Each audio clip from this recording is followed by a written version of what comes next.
O Senhor esteja convosco. Ele está no meio de nós.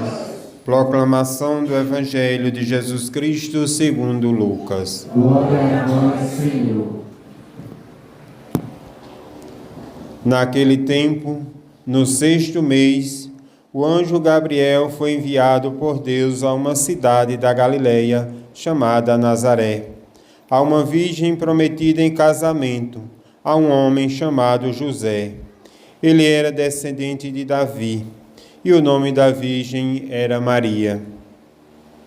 O anjo entrou onde ela estava e disse: Alegra-te, cheia de graça, o Senhor está contigo. Maria ficou perturbada com estas palavras e começou a pensar qual seria o significado da saudação. O anjo então disse-lhe: Não tenhas medo, Maria, porque encontraste graça diante de Deus. Eis que conceberás e darás à luz um filho, a quem porás o nome de Jesus. Ele será grande, será chamado Filho do Altíssimo, e o Senhor Deus lhe dará o trono do seu pai Davi. Ele reinará para sempre sobre os descendentes de Jacó, e o seu reino não terá fim. Maria perguntou ao anjo: Como acontecerá isso se eu não conheço homem algum? O anjo respondeu: O Espírito virá sobre ti, e o poder do Altíssimo te cobrirá com sua sombra. Pois isso, o menino que vai nascer será chamado Santo, Filho de Deus. Também Isabel, tua parenta, concebeu um filho na velhice. Este já é o 6º mês daquela que era considerada estéril, porque para Deus nada é impossível. Maria então disse: Eis aqui a serva do Senhor, faça-se em mim segundo a tua palavra. E o anjo retirou-se. Palavra da salvação. Glória a vós, Senhor. Aleluia, aleluia, aleluia, aleluia, aleluia, aleluia,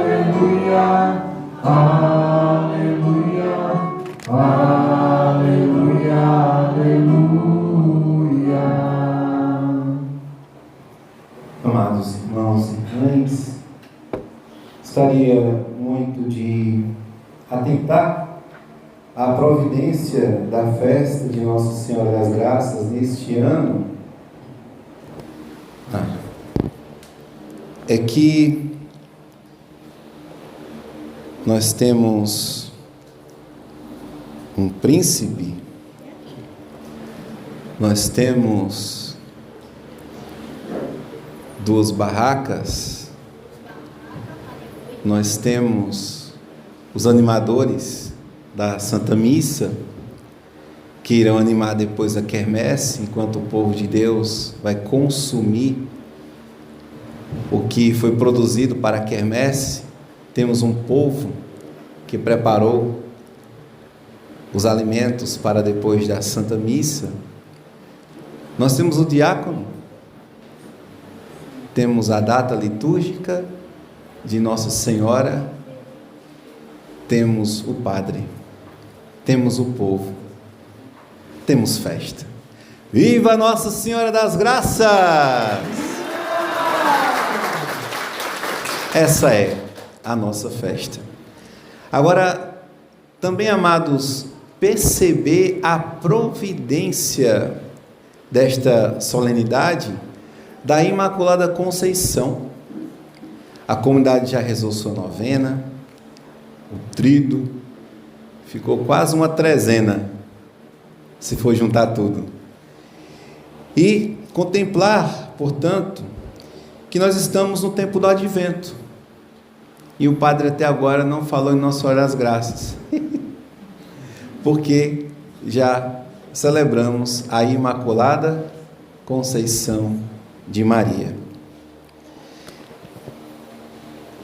E também dizer, amados, que o dogma da Imaculada Conceição foi precedido pela aparição da Virgem Maria a uma noviça chamada Santa Catarina Labouré. Santa Catarina Labouré. E aqui está então o sentido da nossa homilia. É que a Imaculada Conceição, padroeira da nossa diocese, ela é a Virgem das Graças. Nossa Senhora recebeu 3 graças.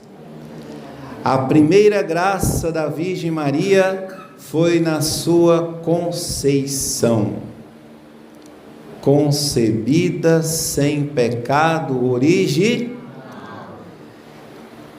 Qual é a jaculatória que tem na medalha milagrosa de Nossa Senhora das Graças, que todo mundo vai receber no final da missa, que o padre vai abençoar a medalhinha? Ó Maria, concebida sem pecado original, rogai por nós que recorremos a vós. Tem ou não sentido? Nossa Senhora das Graças é a Imaculada Conceição, a primeira graça. E a Virgem Maria pediu a Santa Catarina que comunicasse às autoridades da igreja que ela gostaria muito de ter uma medalhinha cunhada com esta jaculatória, em 1830. O dogma da Imaculada Conceição vai ser somente um pouco mais à frente, 24 anos depois, bem perto. Então quer dizer que o último evento para que a igreja reconhecesse pelo Papa São Pio IX o dogma da Imaculada Conceição, que é a primeira graça de Nossa Senhora, foi então a aparição da Virgem Maria a Santa Catarina Labouré. Foi o último evento para que a igreja reconhecesse que Nossa Senhora era a Imaculada Conceição, que a igreja já celebrava desde o princípio, mais especificamente no século XI, mas na palavra de Deus e na revelação dos mistérios que nós contemplamos, que os primeiros discípulos, eles certamente não tinham dúvidas de que ela era concebida sem a mancha do pecado original. Então, amados, a primeira graça foi justamente esta, a graça da concepção de Maria. Ela foi preservada da mancha do pecado original, porque ela seria a mãe do Filho de Deus, Theotokos, mãe de Deus. Amados, depois Maria teve uma segunda graça, foi a concepção do seu filho. Ela foi concebida sem pecado original, para que concebesse o Filho de Deus. Ela, portanto, foi virgem antes, durante e após o parto. Essa foi a segunda graça de Nossa Senhora. E a terceira graça foi a sua assunção aos céus. Então, esses 3 dogmas, eles falam da santidade de Nossa Senhora. Até aqui o padre não disse nada, porque se esses mistérios falam da santidade da Virgem Maria, então como é que nós vamos ser santos?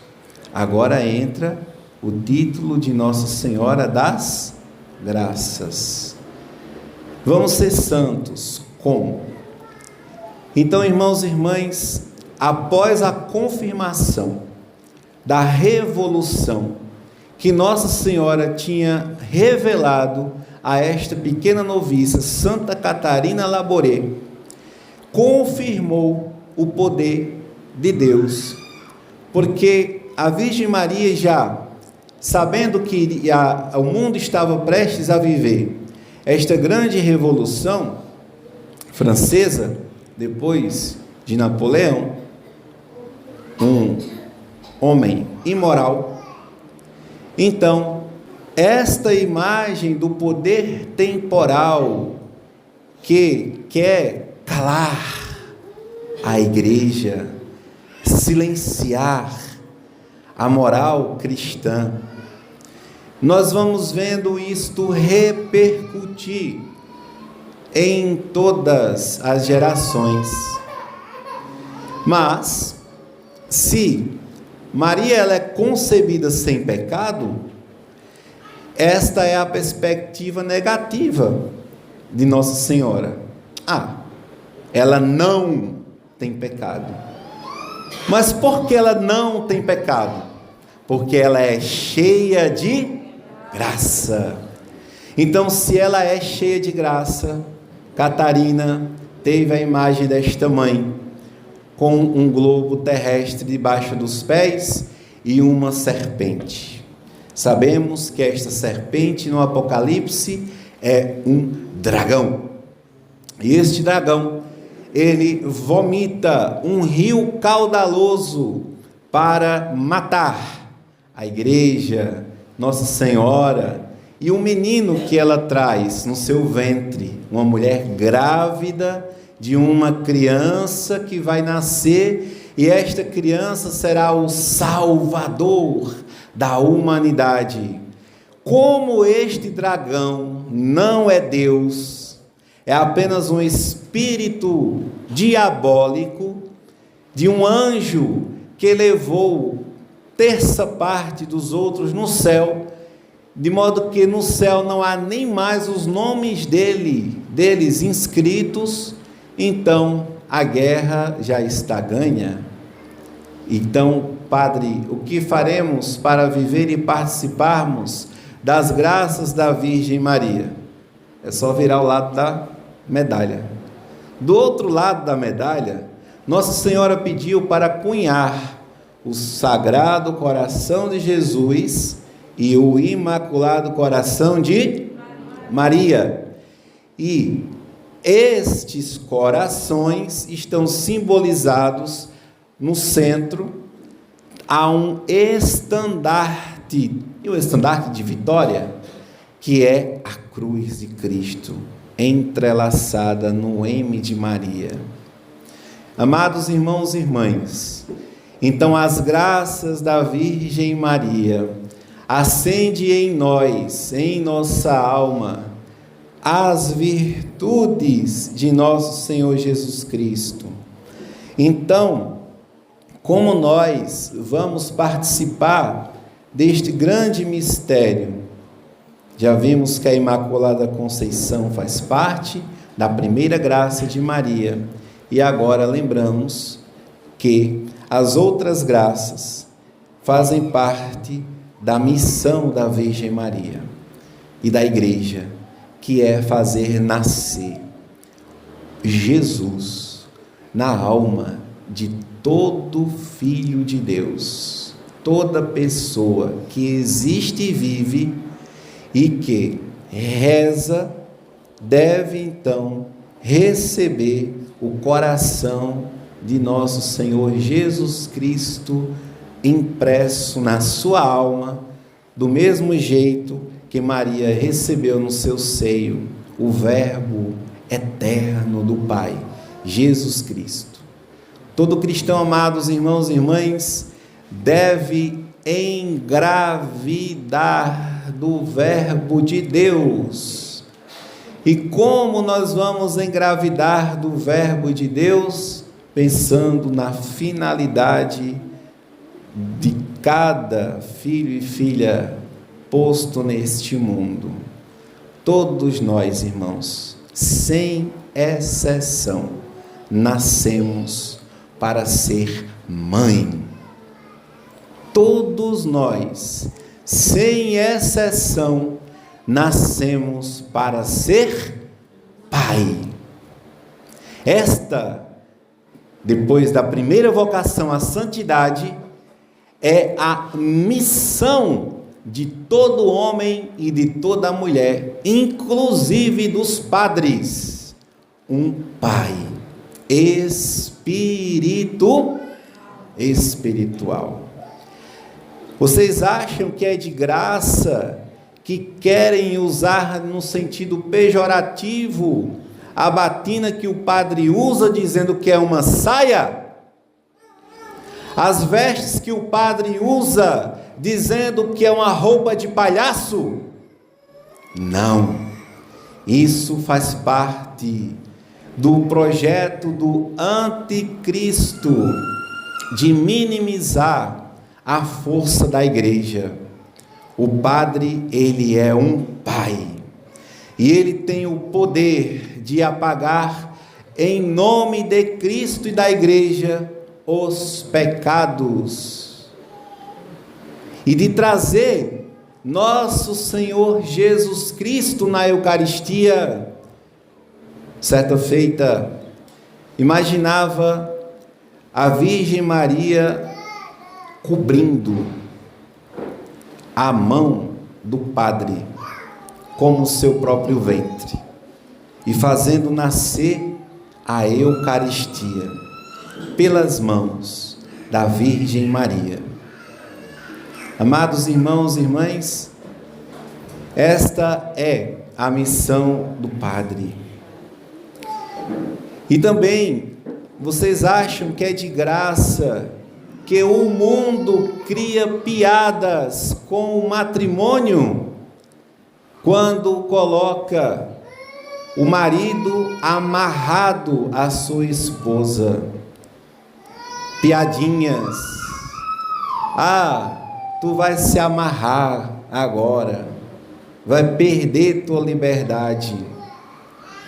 E não precisamos ir muito longe para ver a nossa juventude fazendo turismo pelo Nordeste, turismo pelo Sudeste, turismo no Brasil, turismo na Europa. Jovens descomprometidos com a missão da paternidade e da maternidade. Tudo boy, tudo boyzinho. Então nem aí para a maternidade e para a paternidade. Vivem assim, sem compromisso, à toa, e da igreja passa longe da igreja, facilmente. Então, depois de participar dos sacramentos, 4 dias depois de serem crismados, não voltam mais na missa. A próximo domingo já era. Recebeu a primeira Eucaristia, no outro domingo já era. Irmãos e irmãs, parece que os primeiros que a gente tem que evangelizar são os pais, que chegam com cara de máscara de carnaval na igreja, todo pintado, toda pintada. Como é que as crianças vão perseverar nos sacramentos? Como é que os jovens eles vão perseverar nos sacramentos se você que é pai só teve 2 filhos? Você que é pai que só teve 2 filhos, o seu filho não vai querer ter nenhum. Não vai ter missão. Vai ter sentimento de paternidade e sentimento de maternidade. Meus irmãos, sentimento de paternidade e sentimento de maternidade a gente tem com os cachorros. Eu sinto que sou pai de um cachorro. Eu sinto que eu sou mãe de uma cadelinha. Eu sinto que eu sou mãe de um papagaio.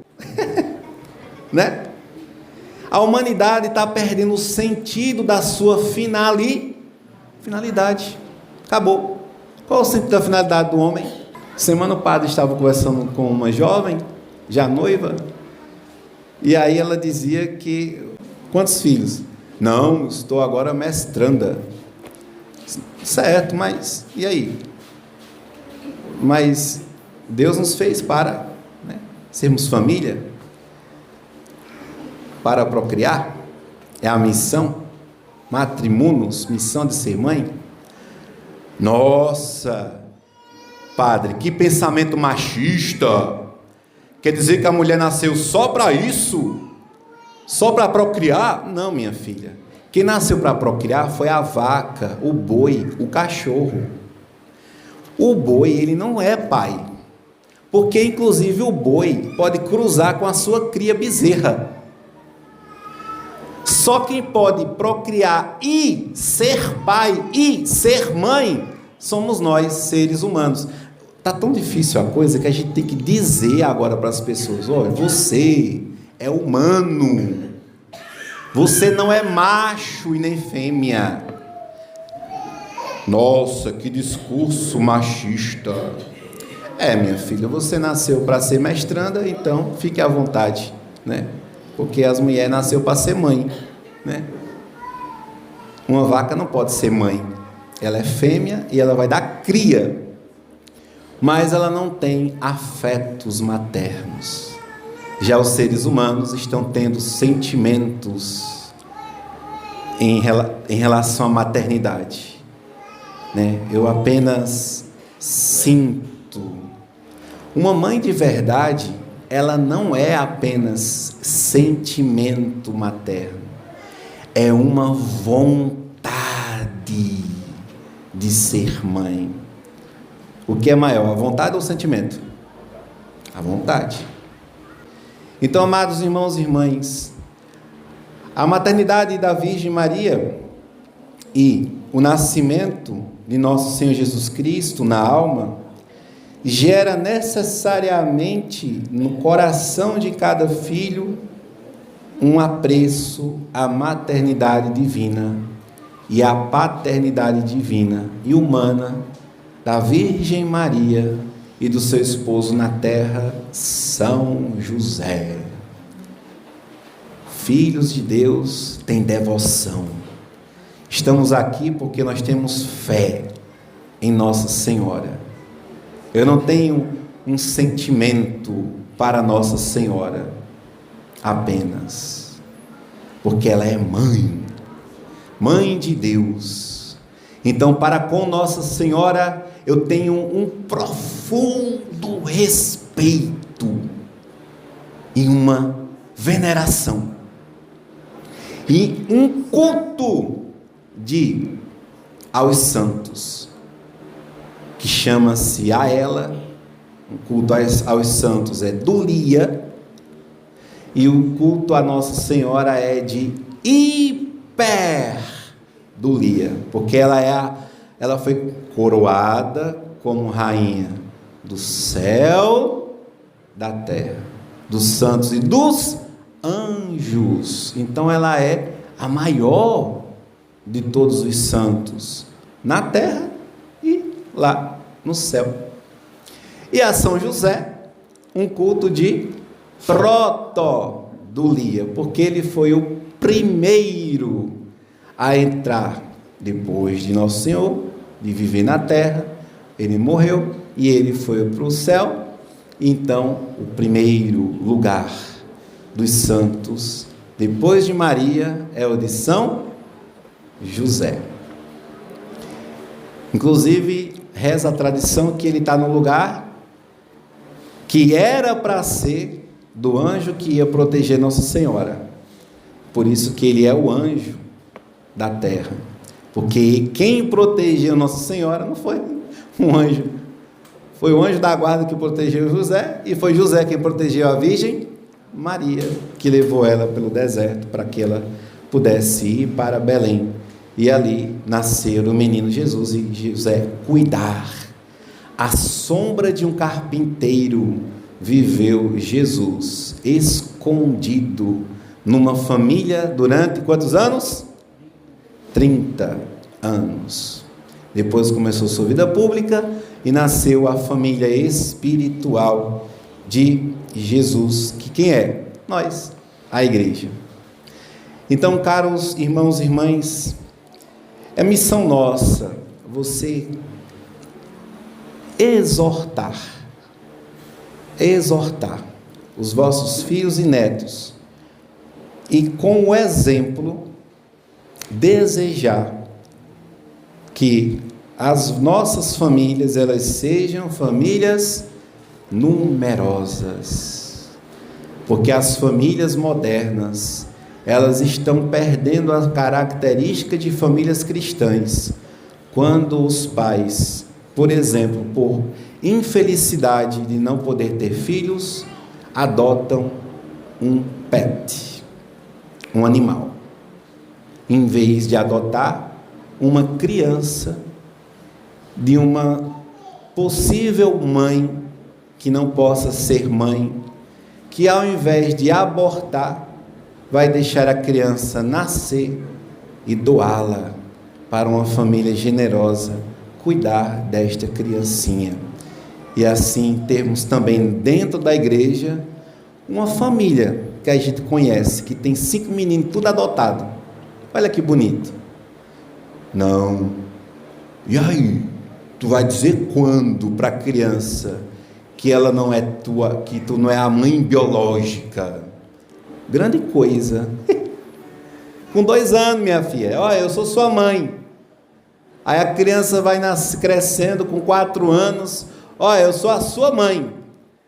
Com tanto amor, aquela criança vai descobrir assim, como se fosse uma noticiazinha assim qualquer.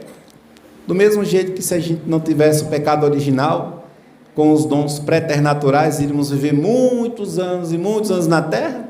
Uma criança adotada, quando soubesse que não era adotada, que seu pai, de tanto amor que ela recebeu, ela vai, não tem nada não, mãe, a senhora é a minha mãe.